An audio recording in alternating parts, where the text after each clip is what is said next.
de l'inspiration poétique, de l'éthique et du désir d'acceptation au printemps de l'année dernière. Donc toi, tu as la Covid et tu as la forme grave qui te fait aller en réanimation, qui te fait connaître une intubation, qui te fait être plongé dans un coma artificiel. Et quand tu ressors de cette épreuve, parce que c'est une véritable épreuve, tu as l'occasion de pouvoir témoigner en écrivant ce poème. La psychologie qui fait qu'on a vécu quelque chose, un rêve halluciné violent, une guerre, quelque chose de cet ordre-là, et quelque chose qui n'est pas pris en compte, qui est très peu entendu et dont la société ne veut pas parler.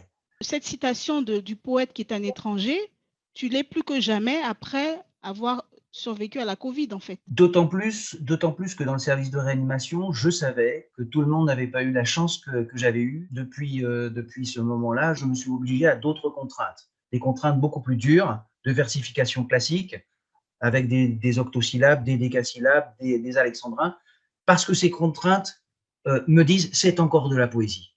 À mon avis, le lecteur, il cherche quoi chez le poète ou chez l'écrivain? Il cherche ce qu'il n'arrive pas à comprendre ou ce qu'il n'arrive pas à dire.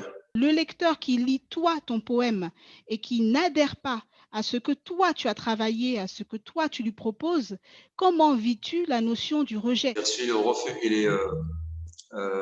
c'est un refus stylistique, c'est-à-dire chacun il préfère un genre précis de poésie. Donc là, c'est un enrichissement pour moi. Donc tout à l'heure, on parlait d'altérité. Donc le poète n'existe pas sans le lecteur, donc c'est un enrichissement.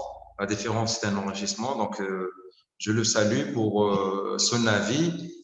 Mais lorsque le problème, le grand danger, c'est lorsque le refus devient, c'est-à-dire extrémiste, lorsque on tombe dans l'insulte ou bien dans les menaces. Il y a une petite piqûre de rappel à nous, le lecteur, qui s'adresse à nous, les lecteurs. Hein. C'est du style, mais vous ne voyez pas que votre propre corps humain, là, vous ne voyez pas qu'il sait vivre avec lui-même et vous ne pouvez pas le faire. Alors, j'ai porté un regard particulier sur le corps humain. Quand j'ai vu tous ces organes du corps humain qui s'entraident, qui fonctionnent et qui ressentent des douleurs lorsque l'un de ces organes a un souci de santé, a un problème, je me dis, et pourquoi ne pas écrire cela afin d'attirer l'attention de chacun sur l'importance de vivre ensemble. Quelque part dans ma tête, c'est comme si j'avais toujours quelqu'un et je me disais, qu'est-ce qui penserait cette personne-là derrière moi? Regardez mon écrit. Est-ce que tu penses que c'est cette souffrance que tu as vécue donc en traversant la mer? En traversant la vie. La vie.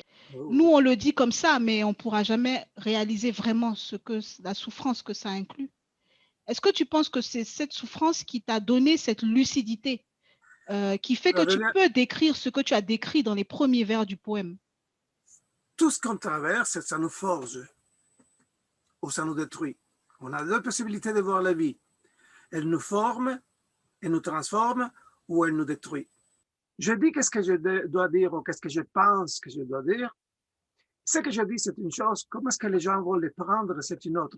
Et sur cette partie-là, je n'ai aucune influence. J'ai seulement l'influence sur qu'est-ce que je peux mettre sur papier. Quand je lis ton poème, j'ai l'impression que tu es en face de moi, que tu me le chuchotes à l'oreille. Peut-être que c'est dans ton corps, peut-être que c'est dans ta tête.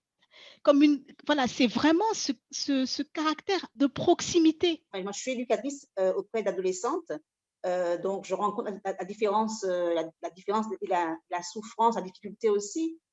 Et donc, c'est vrai qu'en face de moi, en fait, j'avais ces gamines, des filles, en face de moi, et c'est à elles que je lançais le message quelque part.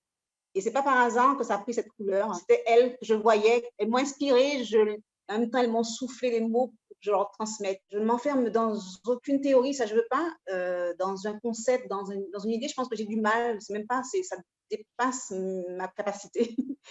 Donc, au-delà du concours, j'étais déjà dans le partage. On dit les choses, mais on fait en sorte de permettre aux gens d'aller plus loin, de se dire, il y a quelque chose à chercher, il y a quelque chose à gratter, il y a un effort humain à faire. La réflexion appartient à chacun de s'ouvrir.